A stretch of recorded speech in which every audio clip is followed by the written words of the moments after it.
Tots coneixem persones del nostre entorn que ni parlen català, ni l'entenen, ni el volen parlar, ni el volen entendre. I és legítim, és clar que sí. Utilitzar el català és un dret i no és un deure. Ara bé, a Catalunya existeix el dret a viure en català 24 hores, 365 dies l'any? Doncs no, aquest dret no existeix. Hi ha algú que et diu no te entiendo, i no em refereixo al cambrer que fa 4 dies que acaba d'arribar.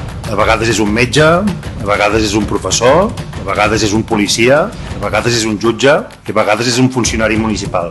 El dret a viure plenament en una de les llengües oficials de Catalunya és actualment un privilegi únicament dels castellanoparlants.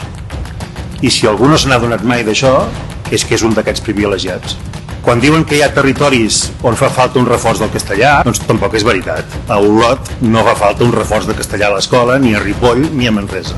Però sí que fa falta un reforç de català al Baix Llobregat, on no tothom coneix la llengua i on els catalanoparlants no tenim garantits els drets lingüístics. No ens enganyem, els qui defensen el dret a rebre educació en castellà, com a llengua vehicular, en realitat no estan defensant cap llibertat per ells ni per les famílies. Estan defensant el dret a continuar sent monolingües.